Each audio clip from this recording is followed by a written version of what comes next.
Okay, we'll just give everyone a couple of minutes to join and then we'll get rolling right away.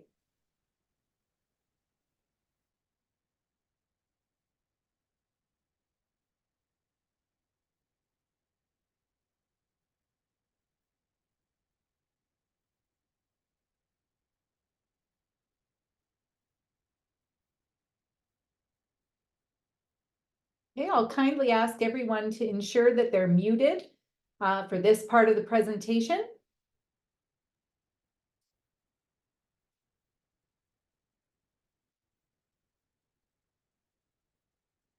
Candice, do you think we're ready to roll? We're good to go. Thanks, Cathy. Awesome.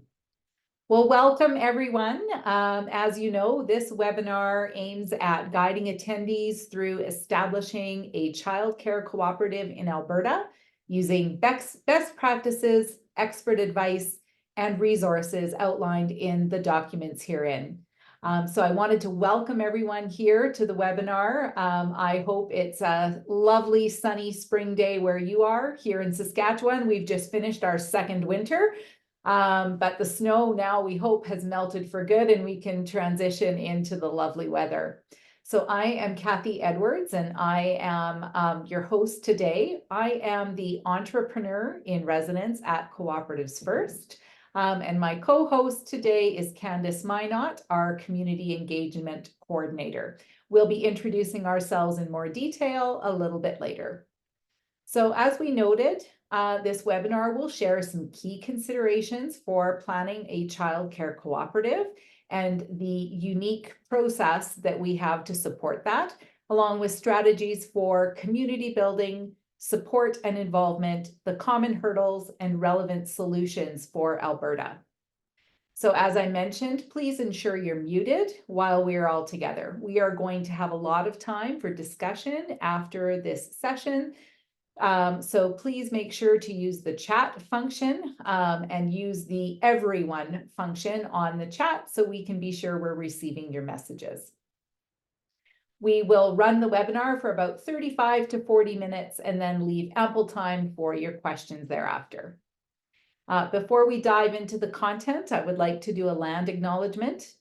And even though this space is taking place virtually, I want to acknowledge that here at Cooperatives First, we are on Treaty 6 territory, home to the Cree, Saulteaux, Dene, Dakota, Lakota, Nakota, and Métis nations. We acknowledge this land was not ceded, but that for the purpose of the treaties was to ensure that the land would be shared. So if this is your first event with Cooperatives First, welcome. We're so glad that you're here and we're pleased to meet you. As I mentioned, my name is Cathy Edwards and I am the entrepreneur in residence. So my background, my kids refer to me as a super nerd. My background is in both accounting and law, but I didn't love practicing either of those professions. I refer to myself as a serial startup person. So I am involved in a number of for-profit and not-for-profit startups, including cooperatives, and I am thrilled to provide coaching services to Cooperatives First and be spearheading this cooperative childcare expansion.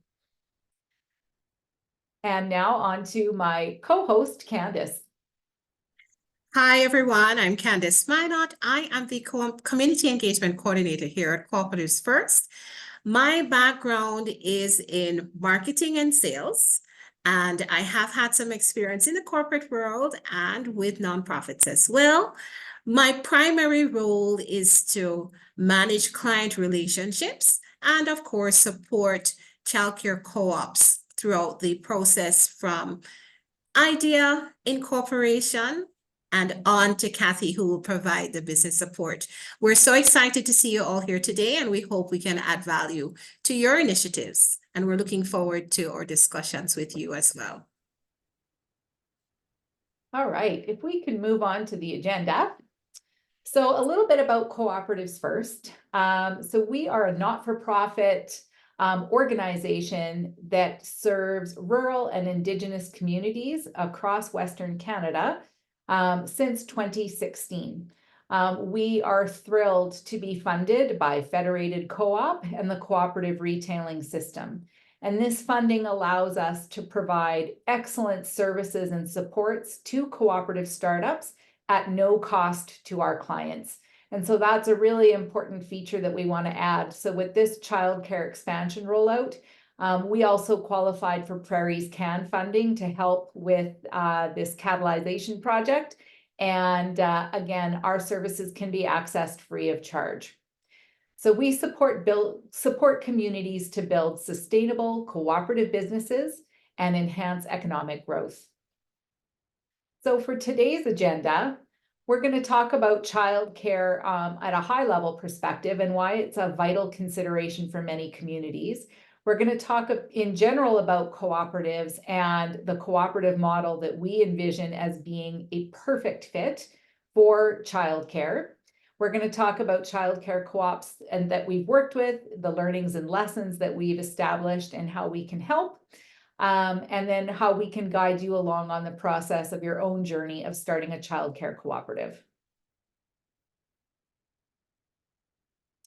So if you're here on this webinar, I'm certain that you know that there is a lack of childcare really on a national scale. So the Canadian Centre for Policy Alternatives continually updates this very interesting map where it shows the current state of availability of childcare in Canada. Specifically in Alberta, 61% of children live in a childcare desert. So if you're wondering what a desert is, that means for every one licensed childcare space, there are 3 or more children vying for the opportunity to receive that care. So when we talk about the shortage of labor, childcare actually plays or lack thereof plays a really important role on the lack of access to the full labor market. So we want to talk to you about the little community that started this whole initiative. We worked with the community of Maple Creek, and for many of you, this community will resonate. It's not particularly large. It's in rural Saskatchewan, had a population of just over 2,000 people, and it found itself in a situation where there was a lack of childcare. The traditional approach of rural communities relying on family day homes or independent operators was not even coming close to serving the community need. And it was actually the economic development officer from that community who was a real visionary and started to connect with employers in the community and was fielding complaints from them because they couldn't hire staff. The school couldn't hire teachers because there was no suitable childcare available to anyone. So what was born out of this problem was a very unique solution. We helped them to create a multi-stakeholder cooperative for the community of Maple Creek.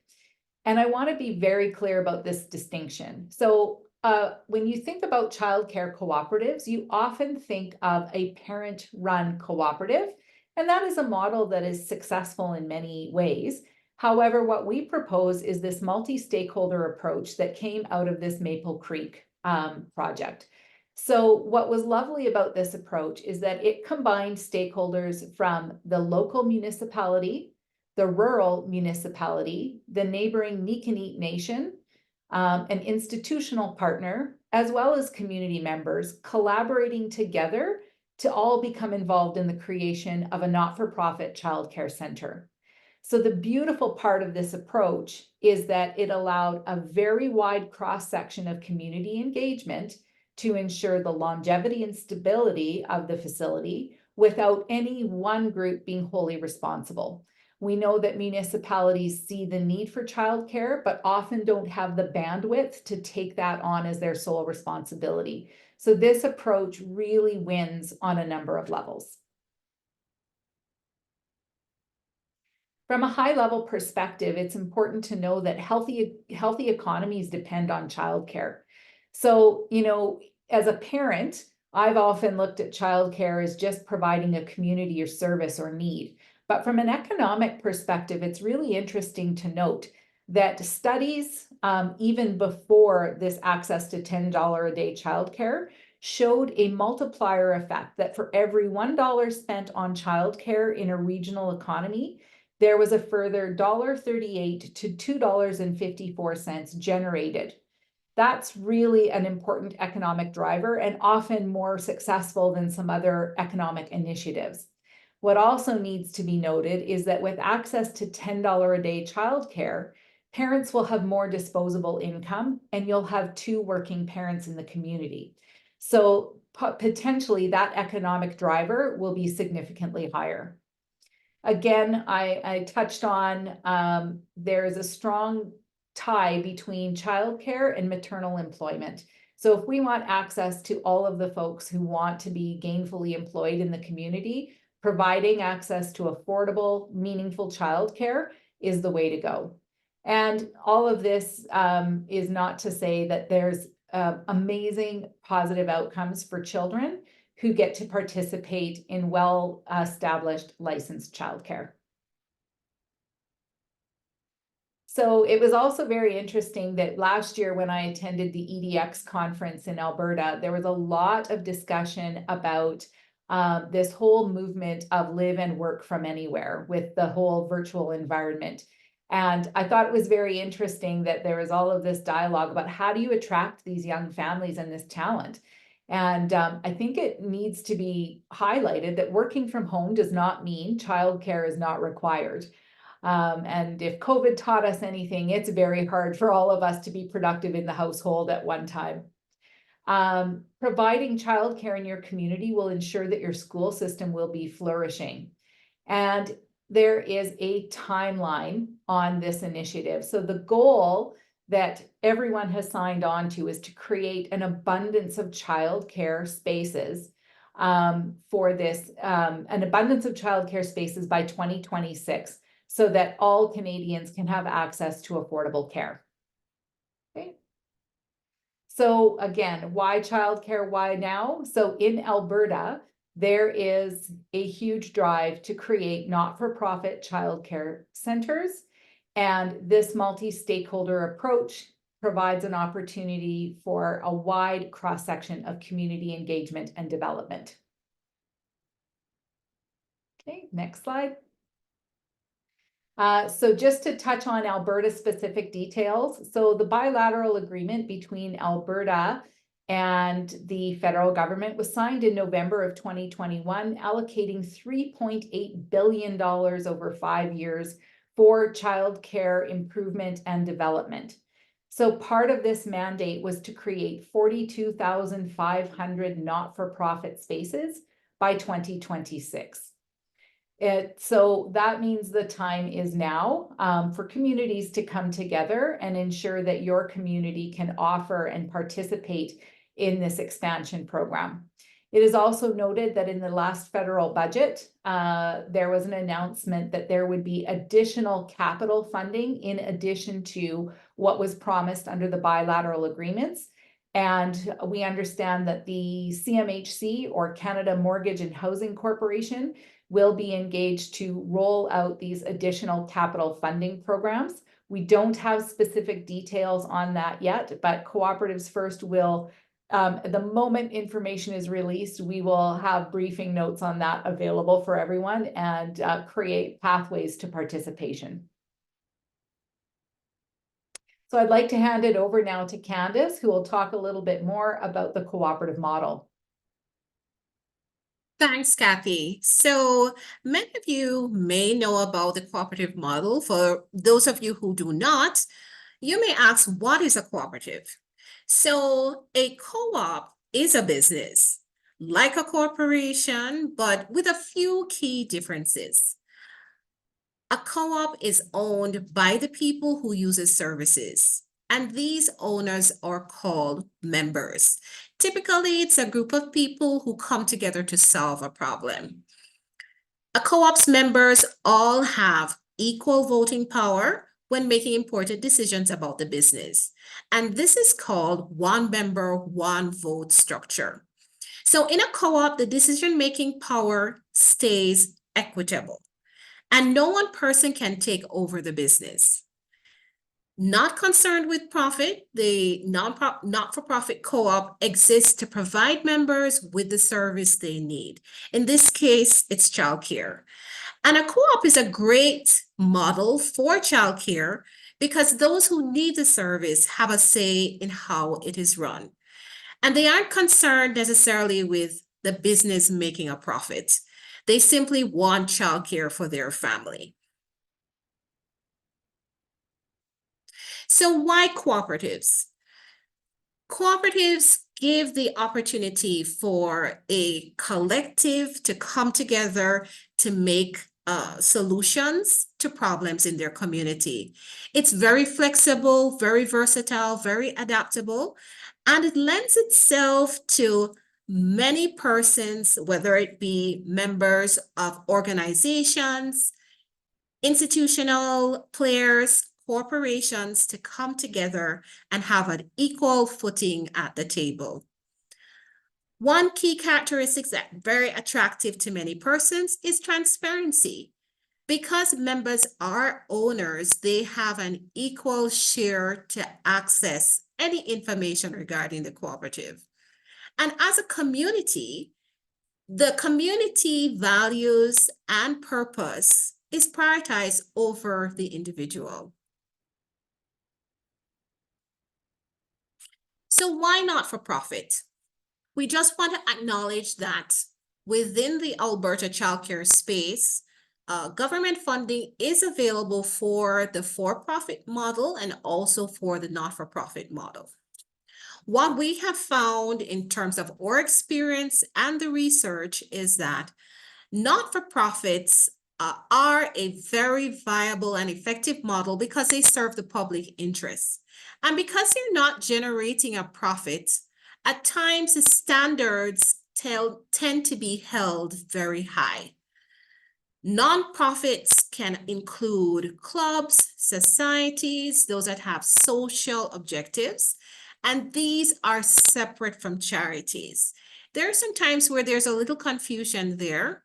However, nonprofits are not limited to operating at cost. They can realize profits. However, these have to be within Canada Revenue Agency mandates. While charities and nonprofits function in the same way as nonprofits, their legal definitions vary, and Canadian charities must be registered and their resources exclusively used for charitable purposes. So what are some of the lessons and learnings that we have garnered over our experience working in this space? We've found that childcare cooperatives are excellent models and are successful with the multi-stakeholder approach that we are putting forward. Historically, right throughout Canada, the not-for-profit model has been very successful in their endeavors. And it has been the primary method of delivering healthcare services. In terms of, as it relates to community service, the structure itself as a nonprofit cooperative really lends itself to have members and community leaders become owners and equal participants in the childcare cooperative.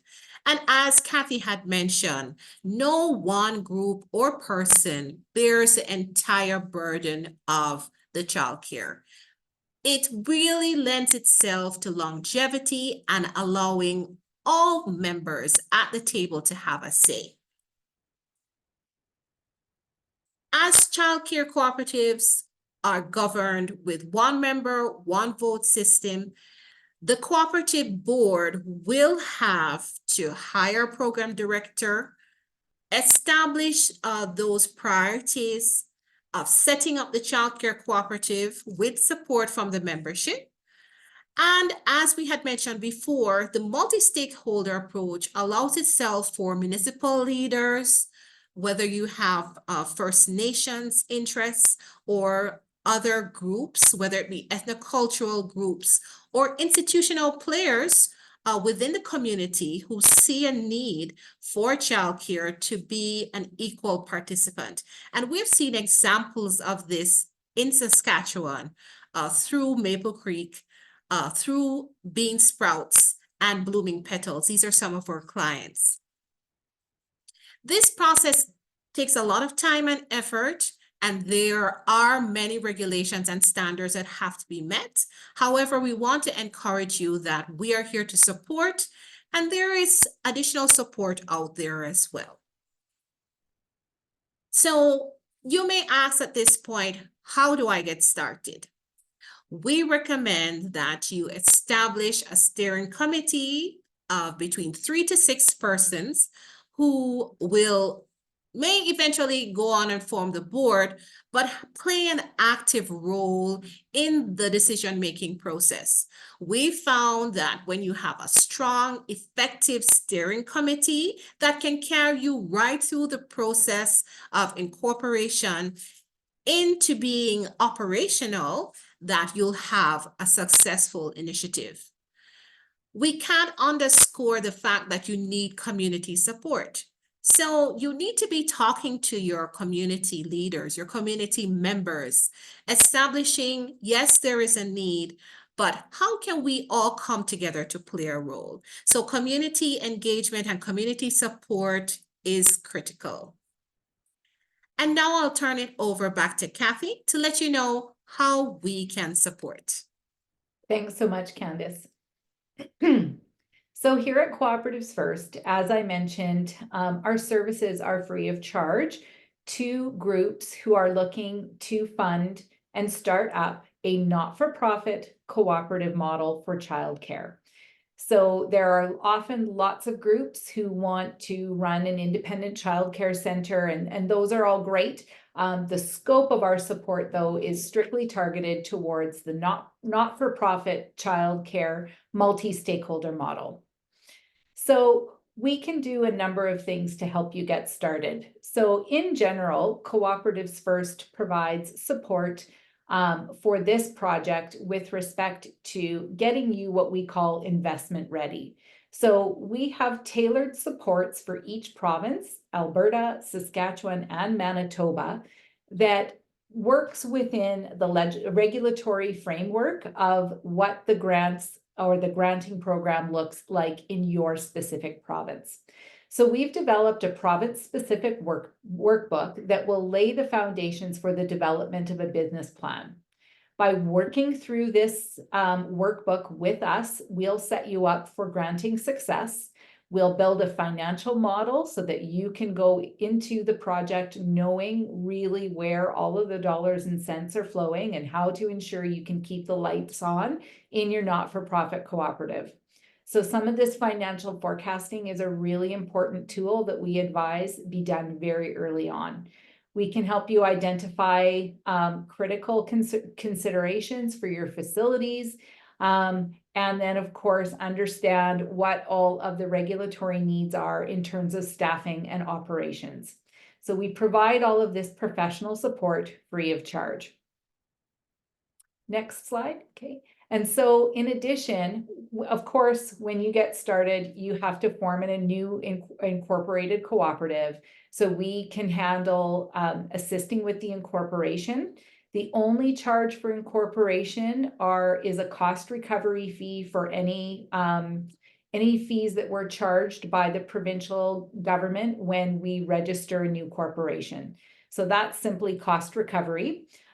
Tools for determining community needs and business planning, as I've touched on, will help you craft your bylaws, your articles of incorporation, and your membership documents.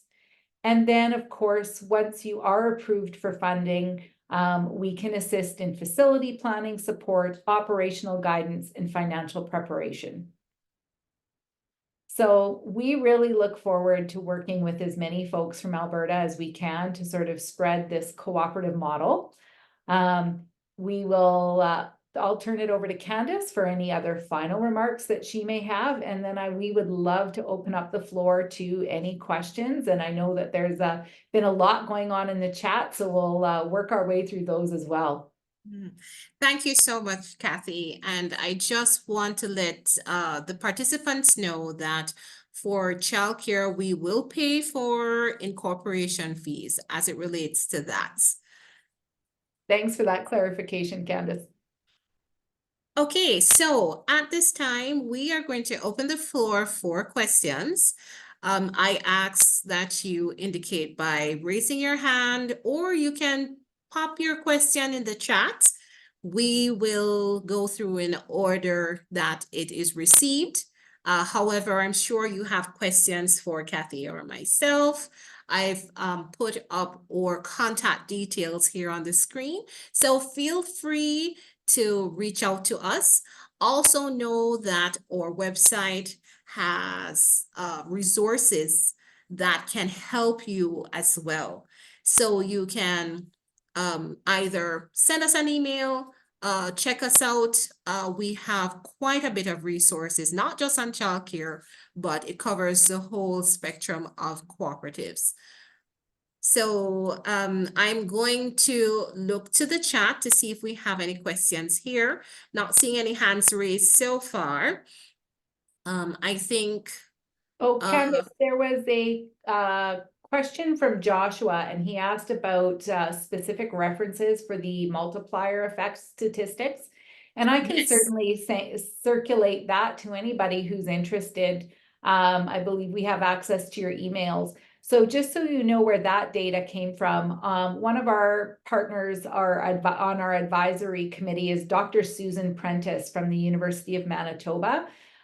She has been a part of this discussion and dialogue in childcare in Canada for decades. And she has actually prepared an abstract for us with all of the multiplier effects and some provincial comparisons, as well as some US data. So it's very well documented. Happy to share that information. And then it'll, of course, be very interesting to see what happens to the multiplier effect now that folks, more and more Canadians, will have access to affordable childcare. Thanks, Cathy. And for those who have been asking, yes, the recording will be shared with all participants. It will also be posted on our YouTube page as well. So not to worry if you have to leave early or if you want to share with other persons. Definitely, we will send you that link. So we have a question from Latanya Sankey. I'm just going to ask you to unmute. Yeah, I was just wanting to confirm. So if a community already had a steering committee, had community support, had their leaders, all of those things involved, how would they go about getting you guys involved? Would they just contact those emails directly, or what is the process for that?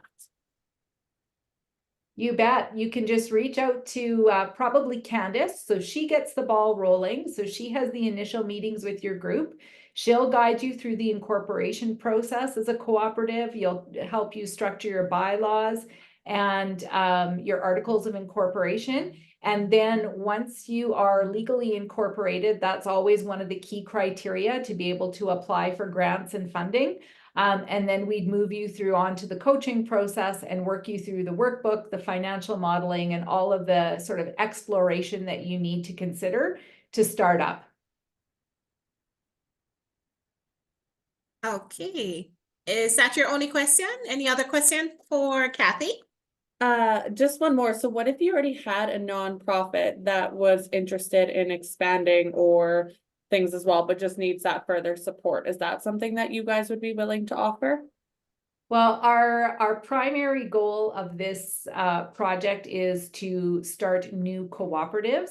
However, our resources, our Alberta resources, our workbook, and our financial modeling will be a free resource available on our website. So that planning isn't specific to cooperatives, but in terms of having the personalized one-on-one coaching, that is specific to groups who start as a cooperative and enroll through our program. Perfect, thank you. Thank you so much. So we have a question from Kelly. How would this initiative apply to Indigenous communities? Would the childcare center have to be run separate from band administration? So great question. So Indigenous communities usually have a couple of options. Often that they can either choose to apply for provincial funding and operate under the provincial mandate, or they can apply federally under the federal allocations for childcare startups. So I think you have the choice. If you want to have it completely run by the band administration, you can certainly do that. But if you wanted the band to have involvement but not sole responsibility, this cooperative model would be an excellent solution, because then you could involve a cross section of stakeholders to ensure that many hands make light work, as the saying goes. So certainly, Kelly, if you have some ideas that you wanted to discuss and have a preliminary meeting with us, we'd love to discuss these options with you. Thanks, Cathy. And I see we're getting some requests here for the multiplier effect. So that's something that we will definitely share with the participants as well in our follow-up email to you. Okay, so if there are any other questions, I'm not seeing any hands up, you can pop it in the chat, as I mentioned before.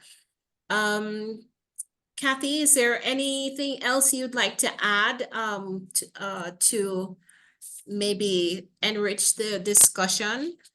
Prompt some questions from the group? Okay, I'm noticing there's a few more questions that have Yes. come through. I see. Yeah, Joshua. Joshua had says, please discuss how more stakeholders makes this thing simpler rather than more complicated. So that's a great question. In a democracy, there's room for a lot of voices, but sometimes, and I can understand your question that, does that complicate things? One member, one vote ends up carrying the day. So things are governed on a consensus basis. The challenge with the historical parent-run childcare cooperative is that childcare, or parents needing childcare, it's naturally cyclical. So as your children age out of needing childcare and move into school, there was always a really large turnover of the board. Whereas in the model we're proposing, having municipalities or other institutional partners have a seat on the board helps to ensure that longevity of vision, practice, and community ties. So just like with any organization or corporation where you have a lot of voices at the table, the way things are handled is a democratic vote, and that seems to eradicate deadlock pretty quickly. And Cathy, I just want to add as well that when you have institutional players or maybe the municipality who can also come to the table with resources, that can also add value to the cooperative. For example, as Cathy had mentioned with Maple Creek, the municipality donated land. So these are just some examples of partnerships that will add value. And I'm sure Cathy has many more examples like that she can share.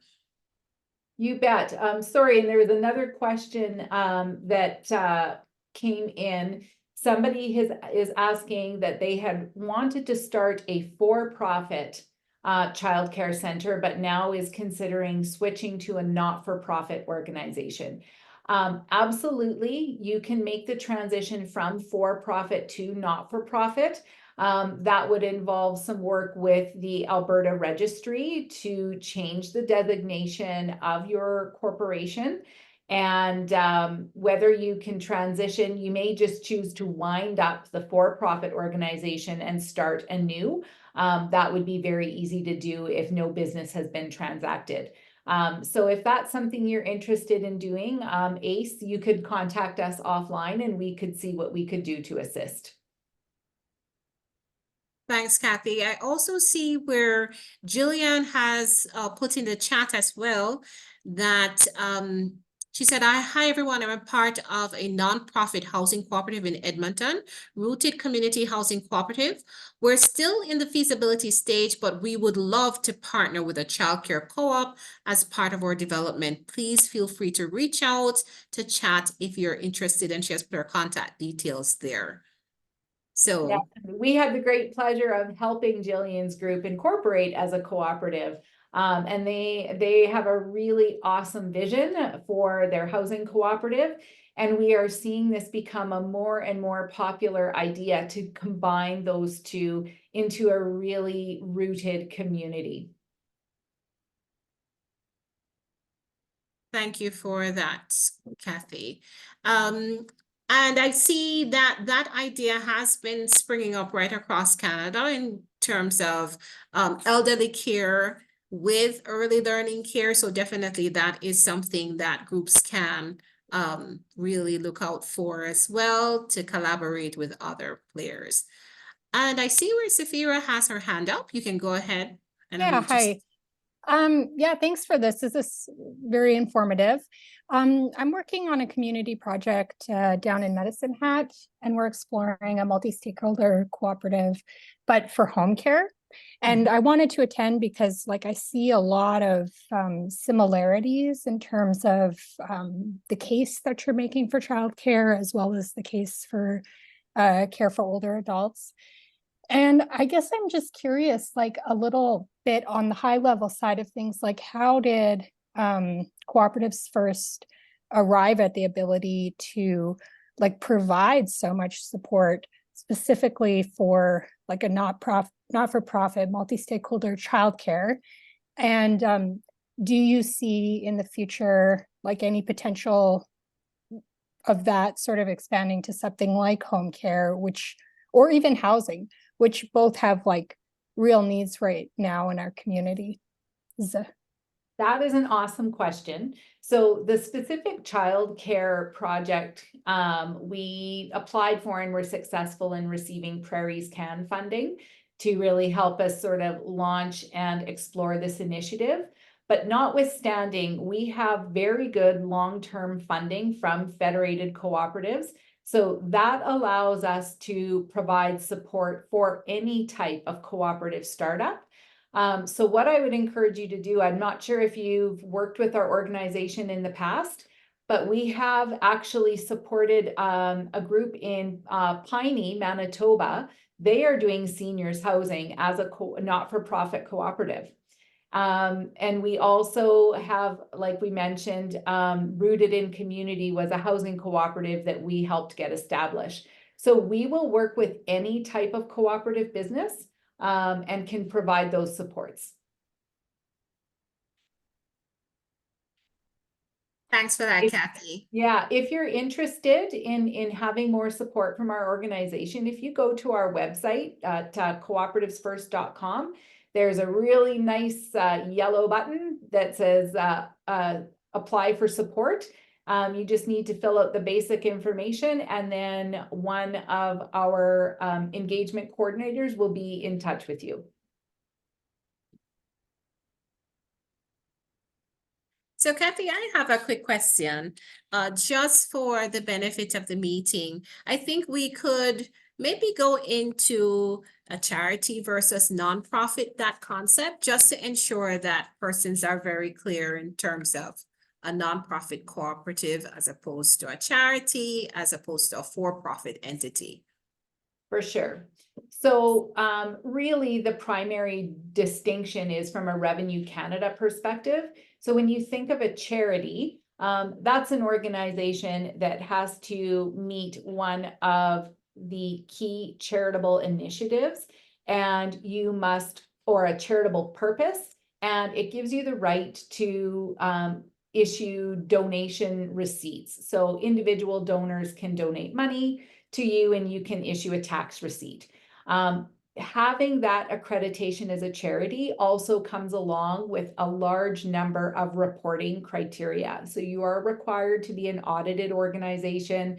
So really you have to think about whether or not charitable status will add a ton of value to what you're trying to accomplish. On the other side of the coin, very similarly, is a not-for-profit organization. And any not-for-profit, whether it be a cooperative or a not-for-profit regular corporation, any of those groups can apply for charitable status to achieve that additional accreditation from Revenue Canada. But that doesn't mean that So you can apply to become a charity, but you don't need to. So as a not-for-profit childcare cooperative, for example, you can still have public service as your mission and mandate. You will not be able to issue charitable tax receipts, but certainly what you can do is any additional income that is garnered in a year can be allocated to capital reserves for your facility or other things like that. It's just it gives you more flexibility in your level of operations when having a charitable donation status is not required. Thanks for that explanation, Cathy. I'm not seeing any more questions, but I do have, okay, Safira, go ahead, Safira. Yeah, just one more because we started talking nuts and bolts. I'm very familiar with multi-stakeholder cooperatives, but I also see, like, I think the Maple Creek example was a community service cooperative. Correct. And like, to me, they're very similar. And I'm just kind of learning about community service. But in the context of Alberta, I'm wondering if you could talk about, like, because on your website, it says multi-stakeholder can be maybe a little bit more difficult. Could you speak to multi-stakeholder within Alberta or the difference or anything around that? Yeah, and I think, and that's a great point. When we're using the term multi-stakeholder in terms of this childcare cooperative, because it is a not-for-profit model, we're using that not in its pure legal sense, but rather to say it's a cross-section of multiple types of partners becoming involved in the cooperative and holding a seat on the board. You are correct. There are other more complicated versions of the multi-stakeholder model, and that is different and distinct from a community services cooperative. So our director of education, Kyle White, would certainly be the expert on, he's completely well educated and versed in all of the nuances between the various provinces.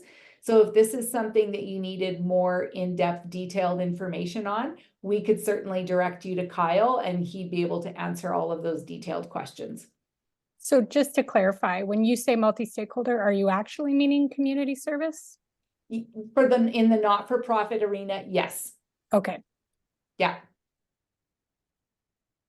Thanks for that question. And just for the benefit of the meeting, you can shoot us an email. We can set up some calls. If you have specific questions after the webinar, we will also be able to answer and direct you to the right resource. So feel free to reach out to us in case you have any questions or concerns. Cathy, you had mentioned before in terms of incorporation as it relates to provincially or federally. Could you just shed a little bit more light on that for the participants? That wasn't with respect to incorporation, that was with respect to funding. So that is under the Indigenous or the First Nations childcare facilities. So if it is on reserve, there is federal funding and a federal program. However, many of the provinces have offered the opportunity for the reservation to either apply under the provincial environment or under the federal environment. But certainly you would incorporate accordingly to your province. Okay, thank you for that clarification. Okay, so if you have any further questions, we're still going to give you an opportunity to pop it in the chat. We do have some time left. Or if you would like to raise your hand at this point, we can take more questions. However, we will also direct you to our website. It is currently on the screen, cooperativesfirst.com. Feel free to have a look. Explore the website, and we have resources there specific to childcare. So you can also get more resources via our website. We we're available on all social media platforms. On our YouTube channel, we also have some interesting client videos where you can also view how we have worked with communities, both rural, remote, indigenous communities, to establish childcare cooperatives. And just as an addition to that, we just celebrated incorporating 100 co-ops, where we celebrated really our key partners throughout our initiative. So just to let you know that we have worked extensively establishing cooperatives right across Western Canada. We have surpassed that 100 mark to date. However, you know, we have had a rich history of building cooperatives right across Western Canada. And you can check out our social media pages. You will find more information there. And we also have some very interesting blogs. Go ahead, Cathy. No worries. I also wanted to give a shout out. There's a podcast being released today. Two of our esteemed members of the advisory panel that serve this Prairies Can project that we're engaged in, Sue Delaney and Dr. Susan Prentice, are featured in that podcast talking about the state of childcare in Canada and sort of their role and their experience working in this new environment of rolling out $10 a day childcare. So give that a listen. Knowing those two women personally, it promises to be very entertaining, as well as very enlightening. Thanks for that, Cathy. And just to let you all know, because we know that we do have some economic developers who are on the webinar as well. You know, we do other types of cooperatives. And as Cathy had mentioned, our services are at no cost to our clients. So if you're working with groups that have a need to establish a cooperative and see this as a viable model, you can always refer them to us as well. Okay, so Cathy, I'm just going to hand it to you to do a quick wrap up. I'm not seeing any more questions, but I just want to say thank you to everyone for your insightful thoughts, for your listening ear, and definitely we are here to support. And we want to let you know that we appreciate the time that you took today to share with us and to spend with us. So Cathy, last thoughts. Yes, thank you so much. And just for your awareness, so we are in the process of developing our Alberta documentation, our support documents. They will be on a specific landing page for Alberta childcare cooperative developments. So we anticipate having that up and running within the next 2 to 3 weeks. We've completed Saskatchewan and Manitoba already, and we want to just extend a warm invitation to anyone who felt compelled or this concept resonates with you. Get in touch with us and let's explore this opportunity. The time is now to create these childcare spaces, and there's going to be so many positive benefits to the communities that seize this opportunity. So we're excited to work with you. Thank you so much, Cathy. And as my last plug, I just want to let everyone know that we also have training resources that are free of cost on our website. So if it is that you want to learn more about cooperatives, or you're part of a cooperative board who may need some refresher training, we do have resources on our website that's is at no cost to you, and we're looking forward to hearing from you. So thank you so much for your attention today, and feel free to reach out to us. Our details are there, and we will support you throughout this process. Thank you so much, and you have a wonderful evening.